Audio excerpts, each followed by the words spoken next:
चले बढ़ेंगे आगे। दिल्ली में बांग्लादेशी और रोहिंग्या घुसपैठ को लेकर बीजेपी सांसद मनोज तिवारी ने बड़े आरोप लगाए हैं। आम आदमी पार्टी सरकार और केजरीवाल पर हमला बोलते हुए मनोज तिवारी ने कहा कि दिल्ली में घुसपैठियों का वोट बैंक बनाया जा रहा है। बीजेपी सांसद मनोज तिवारी इस वक्त हमारे साथ हैं। दिल्ली में अवैध बांग्लादेशी मुद्दा और इसको लेकर एलजी की चिट्ठी, सीपी से कार्रवाई की मांग और इस पर एक्शन की तैयारी, क्या कहेंगे आप? मैं आज खुशी व्यक्त करना चाहता हूं कि हमने जो 377 के अधीन सवाल उठाए थे सदन में, आज उस पर कार्रवाई हो गई और ये कार्रवाई 7 दिन के अंदर हो गई है। मैं 6-7 दिन पहले ही 377 के अधीन एक मुद्दा उठाया था कि दिल्ली में रोहिंग्याज और अवैध बांग्लादेशी घुसपैठियों को बसाया जा रहा है। उनको राशन कार्ड दे दिया जाता है जो किसी दूसरे को नहीं मिलता, उनको वोटर आईडी कार्ड बना दे रहे हैं, सरकारी जमीन पे बसा दे रहे हैं। इलीगल घुसपैठिया कभी भी वोटर नहीं बन सकता और हमने कहा था कि ऐसे लोगों को चिन्हित किया जाए, इनको डिटेंशन सेंटर में भेजा जाए।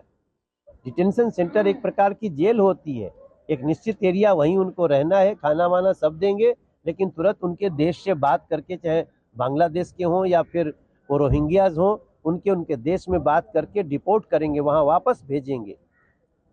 तो हमारी उस मांग पे आज एलजी महोदय ने, सदन की रिपोर्ट गई होगी और उन्होंने आज जांच बिठा दी है।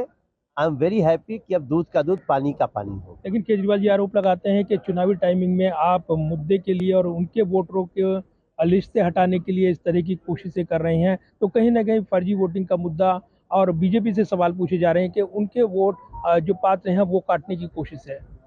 ये सब तो होता ही है चुनाव के समय में, क्योंकि चुनाव के समय में ही हर पार्टी फर्जी वोट कटवाती है और जो नए वोटर हैं, सही वोटर हैं, उनको जुड़वाती है।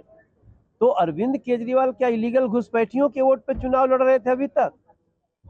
क्या वो जो 2 बार 3 बार मुख्यमंत्री का शपथ लिए हैं, एक बार 49 दिन के लिए 2 टर्म पूरा हो रहा है, तो क्या इलीगल घुसपैठियों के बल पे उन्होंने लिया? अरविंद केजरीवाल को शर्म आनी चाहिए कि आप इलीगल घुसपैठियों की वकालत कर रहे हैं।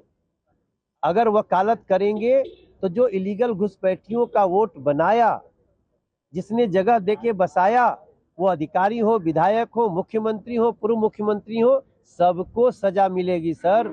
इलीगल घुसपैठियों को बसाना, वोटर आईडी देना देश के साथ गद्दारी है और इसको स्वीकार नहीं करेंगे। एक और बड़ा सवाल था जब केजरीवाल ने इन आरोपों पर कहा था घुसपैठ को लेकर कि बीजेपी की सरकार है केंद्र में और कई राज्यों को पार करके घुसपैठी आते होंगे, तब वो क्या कार्रवाई करते हैं? क्या इलीगल माइग्रेंट हो रहा है, अगर घुसपैठ हो रही है तो इसके लिए केंद्र सरकार की जवाबदेही नहीं है? सर, ये जवाबदेही है और ये बड़ी समस्या है जिससे केंद्र सरकार लगातार जूझ भी रही है।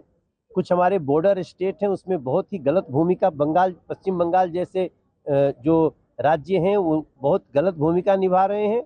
लेकिन इसका मतलब ये नहीं कि जो आया आप उसको वोटर बना दो। अगर वो आएगा तो उसको हम पकड़ेंगे, डिटेंशन सेंटर में डालेंगे। हम मानवता के समर्थक हैं, हम आते उसको गोली नहीं मार देंगे।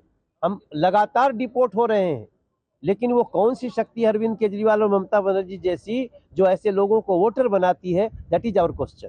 धन्यवाद बात करने के लिए। और मनोज तिवारी आक्रामक अंदाज में और जिस तरीके से घुसपैठ का मुद्दा गरमाता हुआ नजर आ रहा है, एक बड़ा मुद्दा बनाते हुए बीजेपी से नजर आ रही है।